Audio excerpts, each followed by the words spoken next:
Hello guys, मैं आपका दोस्त मोहम्मद तारिक एडवोकेट। अस्सलाम वालेकुम।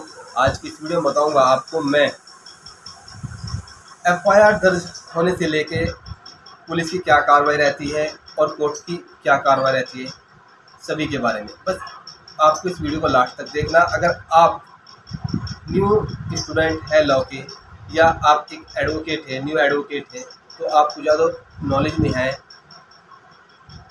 कोर्ट की प्रोसीडिंग के बारे में या थाने की प्रोसीडिंग के बारे में, आपको इस वीडियो में सब कुछ बताऊंगा। यह वीडियो आपके लिए बहुत ही यूज़फुल होगी। भाई आप कुछ भी नहीं, आप इसमें कुछ भी नहीं, आपको यह वीडियो बहुत ही उपयोगी है आपके लिए, और इसमें आपको कुछ सीखने को भी मिलेगा अगर आप इस वीडियो को लास्ट तक देख लें, क्योंकि मैं आपको शुरुआत से लेकर लास्ट तक सभी प्रोसीडिंग के बारे में आपको बताऊँगा। जैसे मैं एग्जांपल के तौर पे आपको बताऊंगा, जैसे कि ए और बी दो व्यक्ति, दोनों में आपस में लड़ाई झगड़ा हो गया, और लड़ाई झगड़ा होने के बाद इतना लड़ाई झगड़ा हो गया कि बी ए को पिटाई करते हैं। ठीक है, उसके बाद ए क्या करो, एक दरखास्त लिखेगा, तहरीर लिखेगा, तहरीर लिखकर थाने में जाएगा। तो थाने में जैसे ही पुलिस वाले को देगा, पुलिस वाले देखेंगे, हाँ पहले से देखेंगे, अब इसको चोट लग रही, सिर फूट रहा है, हाथ में अपाऊ। पुलिस वाले से क्या करेंगे, एक एप्लीकेशन देंगे। एप्लीकेशन दे कहा भाई आप एक काम करो, आप एक मेडिकल करा लो, खांसी मेडिकल सरकारी अस्पताल के लिए। अब उसके बाद अगर उसको चोट ज़्यादा, तो मेडिकल से उठा कर सरकारी अस्पताल में भेज देंगे। और अगर देखा भाई नॉर्मली चोट हो, यानी कि इसको लाठी डंडों से लगी हुई, बस कोई खुली चोट नहीं है, जिसको भाई पट्टी पुट्टी लगी, बस नीले दाग बढ़ने, ठीक हो, उसे क्या करेगी, उसे देखते हो भाई अपना गाली गलोच में और ठाक हो, छोटी धाराओं में मुकदमा दर्ज कर लेगी। अगर चोट ज़्यादा, ऐसी सिचुएशन में उसे मेडिकल के लिए भेज देगी, और मेडिकल के आने के बाद ही देखोगे भाई कितनी इंजरी इसको आई, चोट लगने से ए को, जो बी ने पहुंचाई, यानी कि विक्टिम को कितनी हुई। तो उसके बाद मेडिकल देखने के बाद पुलिस गंभीर धाराओं में मुकदमा दर्ज कर लेगी। ऐसी सिचुएशन में अगर जिसने चोट मारी, जो अभियुक्त हो यानी कि बी, वह पकड़ा जा, तो उसे पुलिस क्या करेगी, उसका रिमांड करेगी, यानी कि उसे ऑन द स्पॉट कहा ले जाएगी, उसमें ले जाएगी कोर्ट में 24 घंटों के अंदर। लेकिन अब तो खैर जब से नए कानून एंड रिमांड जो रखा है, लेकिन 90 दिन का कर दिया, पहले तो 15 दिन का था, लेकिन 24 घंटे के अंदर से कहा ले जाएगी, कोर्ट में ले जाएगी। कोर्ट देखेगी, हाँ भाई सबसे पहले पुलिस क्या करेगी, कोर्ट में ले जाते टाइम उसका, जिस बंदे को पकड़ा, उसका मेडिकल करा के सरकारी अस्पताल। क्योंकि आजकल देखा जा रहा है, अगर क्योंकि बहुत से आदमी पैसे ले दे तो बहुत सी मारपीट करो पुलिस वाले, लेकिन कोर्ट ने क्या कंपलसरी कर दिया था कि कोई भी अपराधी अगर वो कोर्ट में आ रहा, सबसे पहले पुलिस उसका मेडिकल कराएगी, मेडिकल कराने के बाद ही कोर्ट में ले जाएगी। कोर्ट में अगर जज को लगता हो कि हाँ भाई ये मुलजिम ने ज़्यादा चोट मारा की, लेकिन मुलजिम के पास भी एक रेमेडी आ जा, कि एक राइट आ जा कि वह अपना एडवोकेट खड़ा कर सकते हो जिस टाइम उसका रिमांड कोर्ट में हो। भाई वो अगर क्या करोगा, उसका जो एडवोकेट कहोगा भाई इसने मारी नहीं, झूठा फंसा रखा है, उसको चोट कब ना पाई थी, कैसे आई थी, किस रुपये थी, इस बारे में जानकारी, बस जो भी है ऑन द स्पॉट। अगर जज को लग रहा हाँ कि भाई जो इसे फंसाया जा रहा, मुलजिम को इसे फंसाया जा रहा झूठे केस में, तो क्या करेगी, उसे बेल दे देगी, ठीक है, और नहीं तो उसे जेल भेज देगी। लेकिन उसके बाद जब एफआईआर दर्ज होने के बाद पुलिस ने तो रिमांड ले लिया, ऐसी सिचुएशन में गंभीर धाराओं में मुकदमा दर्ज नहीं हुआ, तो ऐसी सिचुएशन में पुलिस क्या करेगी, उस बंदे के खिलाफ एफआईआर दर्ज कर लेगी। एफआईआर दर्ज करने के बाद विक्टिम की क्या करेगी, विक्टिम के बयान लेगी भाई किस तरीके से। उसके बाद फिर मौके पर जाएगी। मौके पर जाने के बाद जिन्होंने भाई लड़ाई झगड़ा होते हुए देखा, सारी बात सुनी, भाई गाली गलो जो भी है, उन आदमियों को बुलाएगी। उन आदमियों को बुलाने के बाद उनकी भी बयान लेगी, और उसके बाद जब बयान ले लेगी फिर मौके पर जाकर नक्शा नजरी बनेगी। ठीक है, नक्शा नजरी बनाने के बाद पूरी जो सीढ़ी वगैरह जब कंप्लीट हो जाएगा और पुलिस का जो भी काम है, उसके बाद पुलिस क्या करेगी, ऐसी अगर पुलिस को लगता हो यानी कि गंभीर धाराओं में अगर मुकदमा दर्ज नहीं हुआ, तो वह अभियुक्त को डायरेक्ट 40 का नोटिस देकर थाने में बुला भी सको, भाई फलाने बात बता तू भी अपना। और अगर अभियुक्त पेश हो जा और गंभीर धाराओं में मुकदमा दर्ज नहीं है, तो धारा अपना क्या करेगी, उसे थाने से बेल दे देगी, क्योंकि ये एक राइट हो। अगर 7 साल से कम सजा के जो भी ऑफेंस है, बहुत से ऑफेंस ऐसे जिसमें पुलिस को राइट हो कि पुलिस थाने से ही बेल देने का प्रावधान है। उसके बाद ऐसा होगा, चलो पुलिस ने खैर अपना, अब ये तो असंज्ञेय केस, मतलब जो होते संज्ञेय और असंज्ञेय केस के बारे में दोनों में बताऊंगा आपको मैं। लेकिन अगर आपने संज्ञेय केस में, तो खैर पुलिस आपको सीधा जेल भेज देगी, मैंने आपको बता दिया पहले ऑलरेडी। उसके बाद अगर असंज्ञेय केस में पुलिस क्या करेगी, उठा के जो FIR CD वगैरह 60 या 90 दिन का जो भी टाइम है, संज्ञा अपराध में 90 का, एसएनजे में 60 दिन का, एसएनजे में संज्ञा अपराध में 90 का। तो ऐसी सिचुएशन में CD को चार्जशीट को कोर्ट में फाइल कर देगी। अगर एसएनजे अपराध है तो कोर्ट क्या करेगी, यानी कि नॉन अवेलेबल ऐसे ऑफेंस में कोर्ट क्या करेगी, उस पर संज्ञान लेगी, मुकदमे पे संज्ञान लेते हुए उसे समन करेगी अभियुक्त को, भाई आ जाओ आप, और आपको पला तारीख आपकी ठीक है, आप आपको जमानत करवा। उसके बाद पुलिस, अगर जो अभियुक्त हो, पुलिस का कोई सब रोल खत्म हो जाता, उसके बाद कोर्ट का रोल चल जाए, कोर्ट इंक्वायरी करती है। इंक्वायरी करने के बाद जो अभियुक्त हो, अभियुक्त क्या करेगा, अभियुक्त अपनी जमानत देगा, क्योंकि जमानत अगर बेलेबल ऑफेंस है तो अभियुक्त को बेल मिल जाएगी बाहर के बाहर ही। और उसके बाद वह जो फाइल हो हाजिरी में आ जाएगी। हाजिर आने के बाद फिर उसका चार्ज बढ़ेगा। वो क्या, जो एडवोकेट है चार्ज को बहस भी करेगा कि भाई हमें झूठा फंसाया इस केस में, और झूठा फंसाया हम इस केस में, यानी कि उसके बाद अगर कोर्ट को लगता हो कि हाँ कि जो भी मेडिकल वगैरह फर्जी या जो भी कुछ है, इसके पास कोई मेडिकल ही नहीं है बेलेबल ऑफेंस में, उस पर चार्ज पे अगर एडवोकेट बहस करता हो तो उससे भी कभी केस को खत्म भी कर सकती है।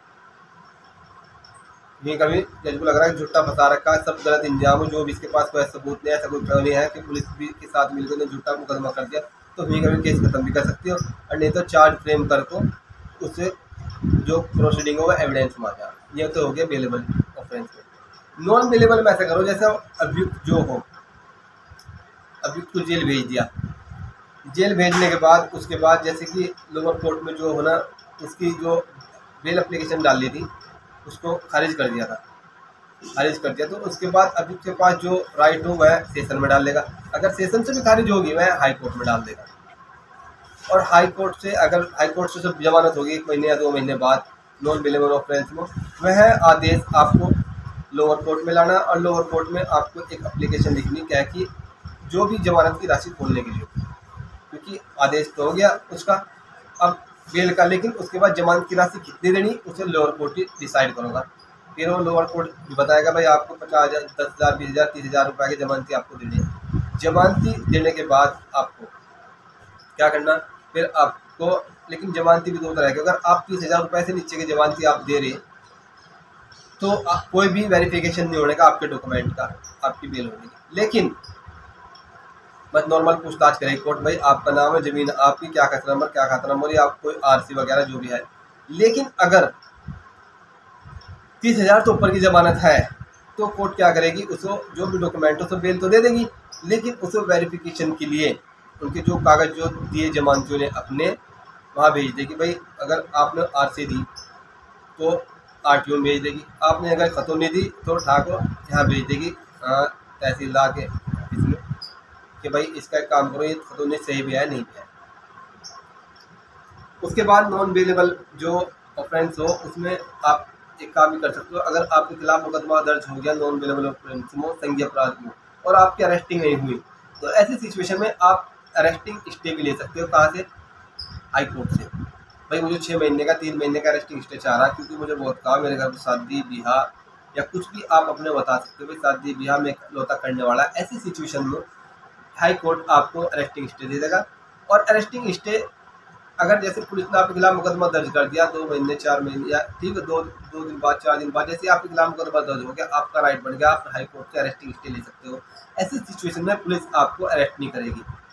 अगर आपका मुकदमा थाने पे है, यानी कि आपकी चार्जशीट वगैरह कोर्ट में नहीं गई, तो आपको क्या करना है, अरेस्टिंग स्टे लेने के बाद अगर आपको हाई कोर्ट से मिल गया भाई ठीक है 3 महीने का 6 महीने का, तो तब तक आपको वो अरेस्टिंग स्टे ला को हाई कोर्ट से आपको संबंधित थाने में जिसके आपके खिलाफ मुकदमा दर्ज हुआ वहाँ पर आपको वह देना, फाइल करना। उसके बाद 6 महीने का अरेस्टिंग स्टे, तो 6 महीने तक आपको पुलिस अरेस्ट नहीं करेगी उस मुकदमे में, और नहीं तो पुलिस खुद नप जाएगी। उसके बाद खैर चलो, उसके जैसे नॉन बेलेबल अपराध में वही सेम प्रोसीडिंग के आपका भाई चार्ज फ्रेम होगा। अगर लगता हो कि चार्ज गलत लगाया आपके ऊपर, भाई आपको गलत बताया, ऐसी सिचुएशन में क्या करेगी। लेकिन हाँ, अगर क्या हुआ कि विक्टिम को चोट ज़्यादा थी, लेकिन क्या, और उसमें जो चोट के अकॉर्डिंग पुलिस ने धारा लिखी, पुलिस अभियुक्त व्यक्ति से मिल गई, मिलने के बाद मतलब क्या करेगी कि उसमें जो जितनी वो चोट लगी उसके अकॉर्डिंग पुलिस ने मुकदमा नहीं लिखा, में धारा नहीं लगाई अभियुक्त के खिलाफ, क्योंकि वो उसको मिल गई थी अभियुक्त को। तो ऐसी सिचुएशन में चार्ज से पहले आप क्या करें, धारा बढ़ाने के लिए, यानी कि जो धारा उसमें लगनी चाहिए थी उस आपके लिए, आप उसके लिए एक एडवोकेट एक एप्लीकेशन फाइल करोगे कि साहब ऐसा पुलिस द्वारा जो भी कार्रवाई की गई सही नहीं की गई, क्योंकि मेरे वकील को चोट ज़्यादा थी और उस सिचुएशन के हिसाब से प्लस सेक्शन लगनी चाहिए थी, लेकिन पुलिस ने अभियुक्त के साथ मिलकर लगाई। इसे सेक्शन को बढ़ाने की कृपा करें, यानी कि चार्ज से पहले प्रोसीडिंग होनी। अगर एक बार चार्ज फ्रेम हो गया तो फिर दोबारा तब नहीं होने की, लेकिन चार्ज से पहले अगर हाँ मजिस्ट्रेट को या जज को लगता हो कि हाँ इसमें सेक्शन बढ़नी चाहिए तो सेक्शन बढ़ जाएगी, और उस पर जो अभियुक्त का जो एडवोकेट हो वो आपत्ति भी देगा। अगर प्लेंटिफ के एडवोकेट ने, यानी कि सरकारी वकील ने या उसने कोई अपना प्राइवेट वकील का रखा विक्टिम ने, ऐसी सिचुएशन में अगर कोई एप्लीकेशन फाइल कर रहा कोर्ट में तो उसकी आपत्ति देगा कौन, जो अभियुक्त का जो एडवोकेट हो वो। तो उसके बाद दोनों में आर्ग्यूमेंट होगी। जज को अगर लगता हो कि हाँ यो सही कह रहा है, इसमें भाई सही सही है, फला सेक्शन लगनी चाहिए थी, यह मुकदमा गंभीर धाराओं में होना चाहिए था, या गंभीर धारा पुलिस ने लगाई नहीं क्योंकि पुलिस अभियुक्त को मिल गई थी, ऐसी सिचुएशन में जज बढ़ा देगा, सेक्शन बढ़ा देगा। लेकिन कई बार ऐसा हो जाए कि अभियुक्त ने बेल ले ली और उसके बाद बेल लेने के बाद जो प्लेंटिफ यानी कि जो वादी का जो एडवोकेट है वादी मुकदमा का, जिसने एफआईआर रजिस्टर्ड करे पीड़ित का, उसने क्या किया कि उसने सेक्शन बढ़ाने के लिए एप्लीकेशन दे दी कि इसमें फला सेक्शन लगनी चाहिए। तो ऐसी सिचुएशन में जो अभियुक्त हो उस अगर सेक्शन बढ़ाने के आदेश कोर्ट ने कर दिए तो अभियुक्त व्यक्ति को दोबारा बेल लेनी पड़ेगी, जो सी सेक्शन बढ़ के आ गई उसकी। बहुत कम खैर केसों में देखा जाए ऐसा कि सेक्शन बढ़ के आई तो अभियुक्त को पहले जमानत लेनी तो फिर दोबारा जमानत लेनी पड़ेगी। क्या खैर उसके बाद फिर अपना चार्ज फ्रेम हो जाए, बहुत से तो चार्ज कोई छूट जाए, अगर झूठा केस पुलिस ने लगा रखा, अगर छूट गया तो ठीक, नहीं बीसी में केस खत्म हो जाएगा, बिल्कुल आदेश हो जाएगा भाई इसमें कोई किसी तरह का दोष मुक्त किया जा रहा, कोई चार्ज नहीं बनता। लेकिन अगर चार्ज बन गया तो चार्ज बनने के बाद फिर क्या होगा, चार्ज बनने के बाद फाइल जो आ गई एविडेंस में आ जाएगी। एविडेंस में अगर अभियुक्त व्यक्ति कहीं इधर उधर भाग जाए, लापता हो जाए, तारीख पता नहीं है, 2 4 75, उसके खिलाफ अगर कोर्ट ने बेलेबल वारंट जारी कर दिया, नॉन बेलेबल वारंट जारी कर दिया, तो ऐसी सिचुएशन में क्या करेगी कोर्ट, जो आपकी फाइल हो वह हाजिरी में आ जाएगी, यानी कि उसमें कोई एविडेंस की जो स्टेज हुआ खत्म हुआ तो हाजिरी में आ जाएगी, ठीक है। और अगर अभियुक्त बहुत से ऐसे कि अपना मैं जेल में पड़े और लगातार जेल में उन्होंने गंभीर धाराओं में उनके खिलाफ मुकदमा दर्ज, ऐसी सिचुएशन में उनका चार्ज फ्रेम होने के बाद एविडेंस मारेगी, तो जो भी एडवोकेट है खैर वो जेल में अपने रहोगे, उसकी जो भी वो आगे गवाह आगे उसकी जो एडवोकेट हो उनकी गवाही करा रहे। जैसे एविडेंस में आ जाएगी फाइल, एविडेंस में आते साथ गवाह कोर्ट गवाह को बुलाओगी, भाई विक्टिम हो, उसके बाद आई हो जिनने इन्वेस्टिगेशन किया, भाई वे हो जिन्होंने आई विटनेस जिन्होंने अंक को देखा कि हाँ भाई फला के सिर फोड़ा या डंडों से लाठी कुछ भी। उसके बाद जो उनका डिपेंडेंट का जो एडवोकेट हो उनका जीरे करेगा, इनके क्रॉस एग्जामिनेशन करेगा। सबसे पहले जो वह कोर्ट में आएंगे कौन, इनके पीड़ित पक्ष जिन्होंने मुकदमा दर्ज कराया, उसका एग्जामिनेशन होगा, यानी एग्जामिनेशन ऑफ शीप होगा, वह अपने बयान देगा पहले। उसके बाद उन्हीं बयानों को देखते हुए जो डिपेंडेंट का जो एडवोकेट हो क्रॉस एग्जामिनेशन करेगा, उससे पूछताछ करेगा। जब एविडेंस कंप्लीट हो जाए, पूरे एविडेंस कंप्लीट होने के बाद जो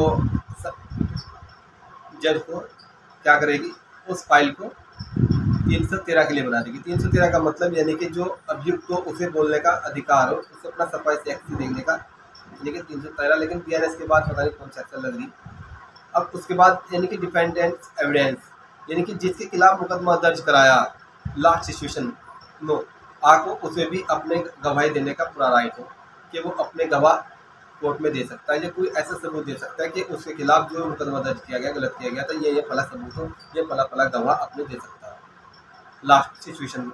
और अगर उसने कोई गवाह दिए कि भाई फला गवाह, तो उनका जो क्रॉस करेगा, जो उनसे पूछेगा, वो पूछेगा पीड़ित का वकील। हालांकि बहुत सी सिचुएशन में ऐसा अगर एक बार कोर्ट ने एविडेंस क्लोज करती तो उसके बाद बस 313 में जो सफाई साक्षी कोई नहीं देता।